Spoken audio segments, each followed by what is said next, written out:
අද ටෙලිවැකිය දෙමළ ප්‍රස්තාව පිරුලකින් ආරම්භ කරමු කියලා හිතුවා. දෙමළ ප්‍රස්තාව පිරුලකින්. සූඩු කණ්ඩ පූනේ අඩුප්පංගරෙයි සේරාදු. ඒ කියන්නේ මේ වරක් පිලිස්සුණු බලලා නැවත ලිප ළඟට යන්නේ නෑ කියන එක. ඒ කියන්නේ එකපාරක් පිච්චුණාට පස්සේ බලලා ආපහු ඒ ලිප ළඟට යන්නේ නෑ කියන එක. හැබැයි ඉතින් මෙහෙමයි ඒ බලල්ලුනේ නේද? මිනිස්සු නම් ඉතින් ඊට වෙනස් නේද? කමක් නෑ. අපි බලල්ලු වගේ කියලා හිතාගෙන මේ කතාව අහමුකෝ නේද?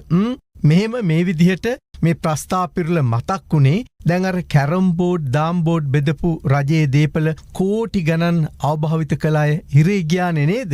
දැන් ඇත්තටම මේ උන්දලා මහවුලු ගෙදර ගිය එක නෙමෙයි සතුටට කාරණාව. ඒක නෙමෙයි සතුටට කාරණාව. එහෙමත් නැත්තම් සැබෑ ප්‍රතිඵලයේ ඒගොල්ලෝ හිරේ ගිය එක නෙවෙයි. හොඳේ සැබෑ ප්‍රතිඵලය තමයි දැන් හොරකමට සමස්ත සමාජය තුළම යම්කිසි බියක් ඇතිවෙමින් තිබෙනවා. ඔව් හොරකම් කරන එකට යම්කිසි බයක් ඇතිවෙමින් තිබෙනවා. මුන්දලට මෙහෙමනම් අනේ අපිට කොහොම වේවිද කියන බය. මේ සමාජයේ ඉතා දිගු කලක සිට අපේ සමාජයේ ඉතා දිගු කලක සිට ඉල්ලා සිටියේ ආන්ගේ සිංගප්පූරු ටයිප් එකේ බිය. සිංගප්පූරු ටයිප් බිය. ඒ බිය තමයි හොරකමට ඇති බය. හොරකම් කළොත් අනිවාර්යෙන්ම මිනිහා මැතිද ඇමතිද අගමැතිද ජනපතිද කියලා නෑ. නීතිය සමානයි හිරබත් කන්ට වෙනවා කියන බය. අද ආන්න ඒ බිය හොරකමට දඬුවම ඇත. ඒ නිසා හොරකමට බියවෙනු කියන පණිවිඩය අන්න සමාජගත වෙමින් තිබෙනවා. ඒක හරිම විශ්මය ජනකයි. හරිද? නිකන් බොරුවට නමට නඩු පවරලා ෆයිල් හදලා ඒවා යට ගහගෙන හිටපු යුගය අවසන් කළ යුතුව තිබෙනවා. ඒක අවසන් කරන්න ඕනේ යුගය. මතක තියාගන්න. මේ දේශපාලුවන් හා කරට කර හොරකම් කළ නිලධාරි සෙට් එකකුත් ඉන්නවා. ඒ බව හරියට පේනවානේ. කෝප් සහ රාජ්‍ය මුදල් පිළිබඳ කාරක සභා දෙස ඉතා හොඳින් බලනකොට ඇයි අත්සන් කළේ? තමන් දන්නෙම නැතුවද මේ වගේ ලොකු මුදලකට අත්සන තිබ්බේ කියන ප්‍රශ්නය අහනකොටම පුංචි බබා තියරිය එළියට එනවා නේද? පුංචි බබා තියරිය. ඊට පස්සේ එලෝ අහනකොට තමයි කියන්නේ ඇමතිතුමා කියපු නිසා අත්සන් කළා. රස්සාව වීර ගන්න අත්සන් කළා. සභාපතිතුමා කියපු නිසා අත්සන් කළා. හරිද? දැන් ඇත්තටම හැකි විගස මේ කෝප් සහ රාජ්‍ය මුදල් පිළිබඳ කාරක සභාවලදී හෙළිවන කාරණා අල්ලස් කොමිසමත් එක්ක එකතු වෙලා පුළුල් විමර්ශනයකට කඩිනමින් ලක් කරන්න ඕනේ. හරිද? එතකොට සරලවම අවබෝධ කරගන්න පුළුවන්, හොයාගන්න පුළුවන් මොන තරම් මුදලක් අයථා ලෙස උපයගෙන තියනවද කියලා. උපයගෙන තියනවද කියලා. හොඳම උදාහරණය ඔය විදේශ සේවා නියුක්ති කාර්යාංශය. අහගෙන ඉන්නකොට බලාගෙන ඉන්නකොට මොන හොරු සෙට් එකක්ද කියලා හිතනවා. බැලූ බැල්මට එකක් හරි පැහැදිලි. මැති ඇමත්තන්ලා එක කරට කර තමයි සමහර නිලධාරීන් ගේම ගහලා තියෙන්නේ. සමහර නිලධාරීන් ගේම ගහලා තියෙන්නේ. පෞද්ගලික අවුරුද්දේ හරි අපූර්ව වැඩසටහන් දෙකක් ඕන් ඔය විදේශ සේවා නියුක්ති කාර්යාංශය ක්‍රියාත්මක කරලා තියෙනවා. හරිද?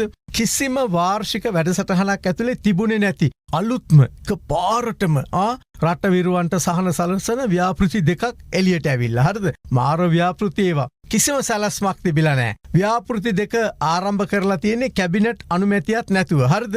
කාබාසිනියා කරලා ඇති මුදල දන්නවද? රුපියල් කෝටි 100ක්. රුපියල් කෝටි 100ක්. කෝටි 100ක් විනාශ කළා කියලා පහුගිය කෝප් කමිටුවේදී හෙළි වුණා. හොඳට මතක තියාගන්න. මේ විනාශ කරලා තියෙන්නේ මේ මුදල් මේ මීයෝ කාලේ හැම නෙවෙයි මේවා යටිමඩි ගහලා තියෙන්නේ. යටිමඩි ගහලා හොරා කාලා තියෙන්නේ. රටවිරු නිවාස, අර නිවාස, මේ නිවාස කියලා ව්‍යාපෘති තිබුණට අඩුම ගානේ ගෙවල් දීපු රටවිරුවෙකුගේ නමක්වත් නැහැලු. ලිස්ට් එකක්වත් නැහැ. කාටද ගෙවල් දුන්නේ කියලා. හරිද?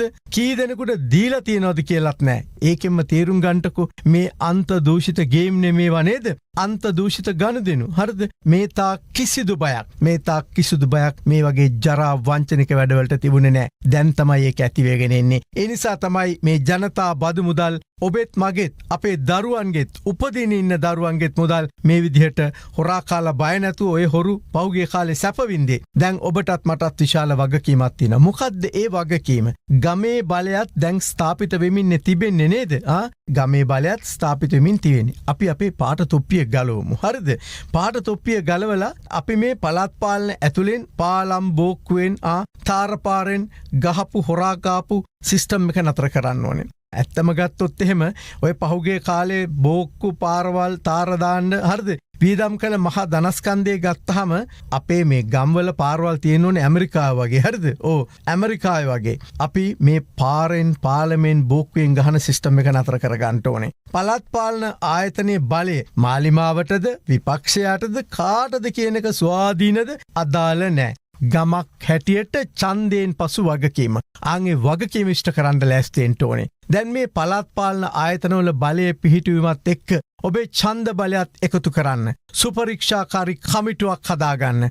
ගමේ ප්‍රමුඛතා ලැයිස්තුවක් හදන්න. සෑම සතයක්ම විවෘතව වියදම් කරන්න කියන පුරවැසි බලය ගම තුලින්ම හොයාගන්න ඕනේ. ගම තුලින්ම ගොඩනගන්න ඕනේ කියලා ටෙලිවැකි ඔබට යෝජනා කරන්නේ අපේ ගමත් හොරුන්ගෙන් බේරගමු කියලා අවධාරණය කරමිනුයි.